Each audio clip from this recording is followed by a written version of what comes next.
अमावस्या का हिंदू धर्म में बड़ा महत्व है और सोमवार के दिन आने वाली अमावस्या यानी सोमवती अमावस्या का खास महत्व है। ये दिन देव और पितरों के लिए है। उनके लिए हम उपवास, दान, धर्म, पूजा पाठ, पितृ तर्पण वगैरह करते हैं।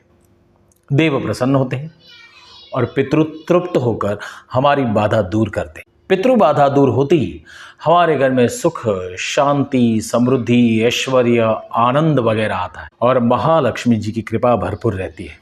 पितरों का ऋण चुकाना चाहते हैं, पितरों को प्रसन्न करना चाहते हैं, पितृदोष से छुटकारा पाना चाहते हैं। देखिए, हमारे पितृ हमारे ऊपर कुछ ना कुछ मांगते रहते हैं, उनको बड़ी आशा रहती है हमारे ऊपर, तो हमें कुछ शुभ कार्य अवश्य उस दिन करने चाहिए। तीर्थ स्थान, पूजा पाठ, पितृ तर्पण, देव पूजा, उपवास, दान, धर्म, ये कार्य करने से पितृ प्रसन्न होते हैं, शुभ कार्य हमारे घर में होते हैं। अगर आप चाहते हैं कि महालक्ष्मी जी की कृपा आप पर रहे, आपके परिवार पर रहे, महालक्ष्मी जी आपके घर में सदैव प्रसन्न रहे, वीडियो को लाइक करिए, शेयर करिए और कमेंट बॉक्स में जय महालक्ष्मी माँ का नाम जरूर लिखिए। अगर आप इस चैनल पे नए हो तो चैनल को सब्सक्राइब करिए, बेल आइकन को प्रेस करिए ताकि ये हमारा ज्ञान भरा, प्यार भरा, अनकंडीशनल नाता जुड़ा रहे। सोमवती अमावस्या के दिन वर्जित कार्य। सोमवती अमावस्या के दिन सूर्योदय से पहले उठना है, लेट नहीं उठना है। अगर हम लेट उठते हैं तो हमारे घर में दरिद्रता आती है, महालक्ष्मी जी अप्रसन्न रहते हैं। अपवाद में जैसे कि बूढ़े, बीमार, बच्चे, ये लेट उठ सकते हैं। आपको स्नान आदि करके, सूर्य को अर्घ्य देकर, देव पूजा, गणेश कुलदेवी की पूजा करके, पितरों को जो छवि रहती है उसको साफ करके, पूजा पाठ करके, धूप दीप नैवेद्य उनको अर्पण करना है और प्रसन्नता रखनी है। मनसा कायिक वाचिक। मनसा यानी मन से हमें शुद्ध होना है, पवित्र होना है। मन से हम कैसे पवित्र हो सकते हैं? जितने हमारे विचार आते हैं, बुरे विचार, उन बुरे विचारों को नहीं लाना है। उस दिन भगवान का नाम लेना है, सात्विक विचार, शुद्ध विचार हमें करना है। वाचिक यानी बोलने में हमें थोड़ा ध्यान रखें, कटु वचन नहीं बोलना है, अपशब्द नहीं बोलना है, किसी का मन दुखे ऐसी वाणी का उच्चार हमें नहीं करना है। खान पान हमेशा सात्विक होना चाहिए।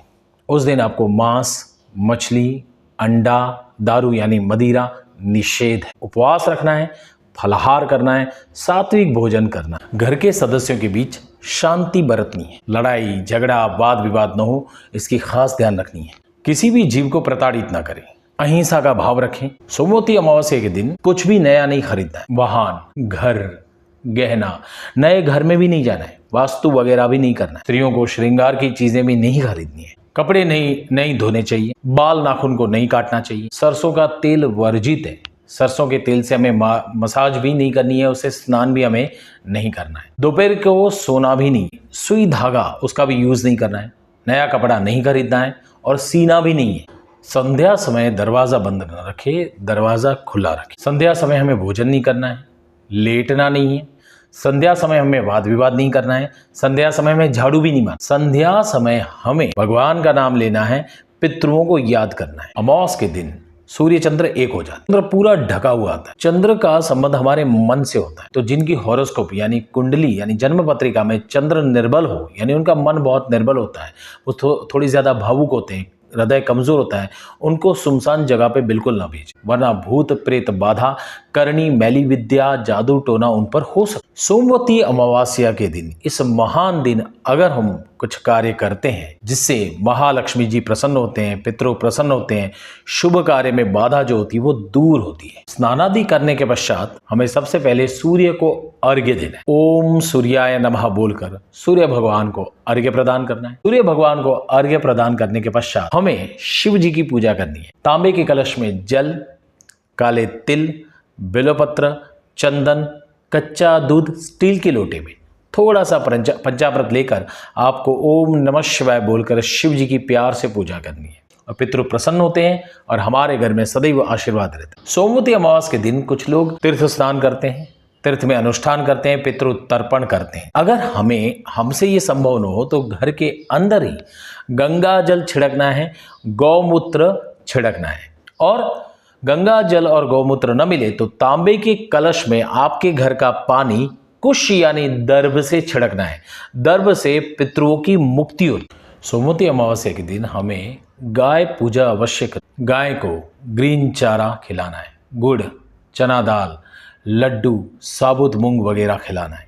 गाय की प्रदक्षिणा करनी है, उनके पूंछ को नमस्कार करना है। पितृ प्रसन्न होते हैं और पितृ की मुक्ति अवश्य होती है। जिनकी शादी नहीं होती है उनको खास उपाय करना है, उनको गाय की पूजा तो करनी है, ये सब चीज़ें खिलानी है और गाय के कान में जाकर अपनी बाधा बतानी है और फिर ओम शुक्राय नमः बोलकर 7 बार ओम शुक्राय नमः बोलकर गाय की प्रदक्षिणा उन्हें ज़रूर करनी है। दोस्तों, इनकी शादी पक्की हो जाएगी, ज़रूर हो जाएगी।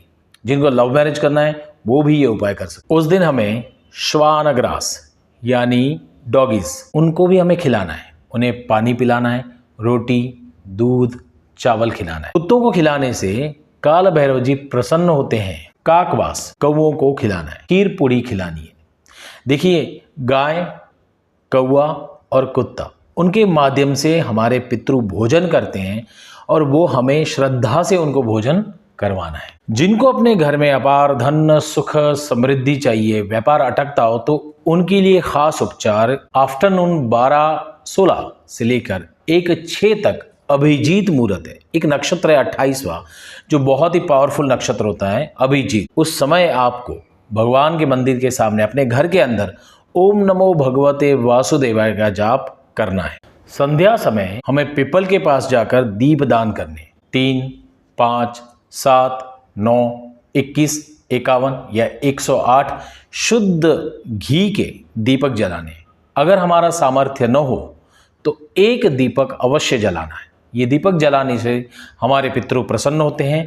संध्या समय हमें दरवाज़ा खुला रखना है, भगवान का नाम लेना है और मुख्य द्वार पर 2 दिए जलाने। उसके साथ एक चावल की बाटी बाहर रख देनी है और 3 कपूर किसी पत्ते पर रखकर जला दे। पितरों का नाम ले, भगवान का नाम ले। चावल की बाटी आपने रखी है, वो दूसरे दिन पक्षियों को दे दे। उस दिन हमें यथाशक्ति गरीबों को भोजन करवाना है, गरीब बच्चों को खाना खिलाना। सोमवती अमावस्या के दिन कुछ चीज़ों का ध्यान करके, कुछ पथ्यों को पालन करके, अगर हम शुद्ध सात्विक भाव से उपवास करके पितृतर्पण, देव पूजा करते हैं तो हमारे घर में सुख, शांति, समृद्धि आती है। पितृ प्रसन्न होते हैं, पितृ अपने बाधाओं से मुक्त होते हैं और वो हमें भी अनेक तरह की पीड़ा से छुटकारा देते हैं। दोस्तों, अगर आप किसी और सब्जेक्ट विषय पर वीडियो चाहते हो तो कमेंट में लिखिए। जितने ज़्यादा कमेंट्स आएंगे उस पर वीडियो मैं अवश्य बनाऊंगा। तब तक आपके घर में सुख, शांति, समृद्धि रहे, पितृ प्रसन्न रहे, देव प्रसन्न रहे। हरिओम, ओम शांति।